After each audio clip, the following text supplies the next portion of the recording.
Yes సర్వేశ్వర రెడ్డి గారు చెప్పండి. అంటే ఈ ఈ టాపిక్ ఎలా మాట్లాడాలో కూడా అర్థం కావట్లేదు. అంటే ఇంత క్రూరంగా ఉంటారా మనుషులు అని.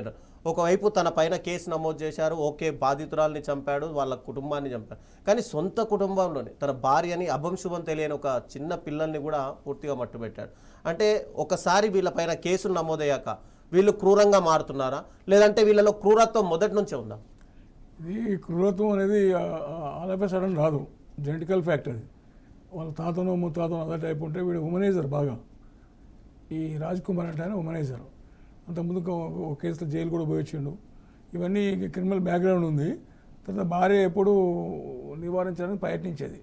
ఇది నాకు అడ్డమవుతుందని చెప్పే కాన్సెప్ట్ కిందనే వాడు ఆ డెసిషన్ తీసుకున్నాడు, పిల్లలు చంపడం తను చంపడం. తర్వాత ఈ అమ్మాయిని కూడా చాలా హారబుల్గా వేధించిండు. ఎట్లన్నా నన్ను చేసుకుని అతను రాపడుకో అని చెప్పేసి అమ్మాయిని బాగా చిత్రహింసలు పెట్టిండు. సరే ఎగ్జామ్స్ ఉంటే వాళ్ళ తల్లి తోలుకొని పోయి ఎగ్జామ్ రాష్ట్రాలకు మన రిటర్న్ వస్తుంది. ఆ ఎగ్జామ్ అయిపోయిన తర్వాత ఇవి ఇంటి దగ్గర సీసీ కేబుల్లో చూసుకొని డైరెక్ట్ పోయి అమ్మాయి చేయబట్టుకొని అవుట్రీచ్ మాటేసి గుంజులాడు. అయితే ఇంకా తల్లి వాళ్ళు ఇది చేయడం మూలంగా వెళ్ళిపోయాడు. ఒక 15 రోజులు అయిన తర్వాత మొన్న 16th ఈ నెల 16th పోయిన నెల 16th ఈ నెల 16th ఐ థింక్. ఆ రోజు వీడికి మళ్ళీ మందు తాగినట్లు బీర్ బాటిల్ కూడా దొరికింది అక్కడ స్పాట్లో. మంది తాగకపోయినా వీడు ఒక టైప్ ఆఫ్ క్రికెట్ ఫెలో, అంతకన్నా పెద్ద క్రికెట్ ఫెలో. కొంతమంది డాక్టర్లు ఏమంటే సైకో అంటారు. సైకో అంటే ఈ తప్పులు చేస్తేనే సైకో. ఏది స్టేట్ ఆఫ్ మైండ్ కరెక్ట్ లేకపోవడం అంటే తప్పు ఆలోచించడం, అవన్నీ కన్ఫైన్ చేసి నిబద్ధత ఒక డిసిప్లిన్ పెట్టే సిస్టమ్ అని ఇంట్లో లేదు. వీడు ఏదంటే ఆ ఊర్లో కూడా అందరూ భయపడతానికి ఈ టైప్ ఆఫ్ నేచర్ అని చెప్పేసి అట్లాంటి పరిస్థితుల్లో వాడు డైరెక్ట్ పోయి ఆ అమ్మాయిని చేస్తే వాళ్ళ అమ్మాయి తల్లిని చంపిండు, నాయనమ్మని చంపిండు. అమ్మాయిని కూడా తీసుకుపోయి ఆ చెరువు కట్ట పోయి తీసుకుపోయి రేపు చేసి చంపేసి గొంతు కోసేసి ఇది ఉంది. అట్లే మళ్ళీ ఎందుకని మళ్ళీ ఇంటికి వచ్చేసి కొడుకులు చంపిండు, 2 కొడుకులు చంపిండు.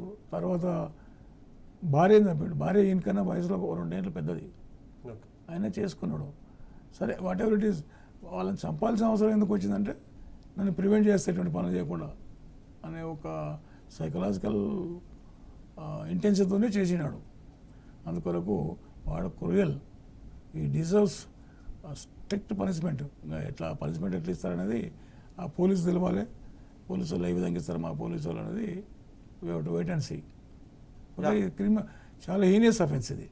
దీన్ని రోల్ మోడల్ తీసుకుని లేదు. ఎవరైనా క్రిమినల్స్ అడాప్ట్ చేసుకుని చూస్తారు. వీడు ఖచ్చితంగా పట్టుకొచ్చి మరి ఏం చేస్తారు, ఆ కోర్టులో ప్రొడ్యూస్ చేస్తారా లేకపోతే ఇంకేమైనా చేస్తారా, something I don't know. But severe action అయితే ఉండాలి వీడి మీద. అంటే ఇలాంటి కేసుల్లో ఇన్వాల్వ్ అయిన వారిపైన ఇమీడియట్గా వాళ్ళని తీసుకొచ్చి ఎన్కౌంటర్ చేయాలని చెప్పి ప్రజా సంఘాలు వీళ్ళందరూ కూడా ఆరోపిస్తున్నారు, మహిళా సంఘాలు కూడా. అయితే ఇలాంటి దాంట్లో ఎన్కౌంటర్ చేయడానికి పాసిబిలిటీస్ ఉంటాయి. ఎందుకంటే ఒకరు కాదు, 6 మందిని పొట్టన పెట్టుకున్నాడంటే ఇలాంటి వాళ్ళపైన అలాంటి యాక్షన్ తీసుకునే అవకాశాలు ఉంటాయి. డైరెక్ట్ ఎన్కౌంటర్ అనేది లేదు, చేయరు పోలీసులు. డైరెక్ట్ ఎన్కౌంటర్ చేయరు, లా ఒప్పుకోదు. కాకపోతే ఏంటంటే ఇప్పుడు రెసిస్టెన్స్ చేసి పోలీసు మీద తిరగబడి పోలీసుతో ఏమైనా ఫైర్ చేసే కాన్సెప్ట్ వచ్చినప్పుడే అతను ఇది చేస్తారు. లేకుంటే పట్టుకొచ్చి కోర్టులో ప్రొడ్యూస్ చేస్తారు, కస్టడీ తీసుకుంటారు. రకరకాల ఇన్వెస్టిగేషన్ ఉంటుంది కదా, అవన్నీ చేస్తారు అట్లా. ఎస్.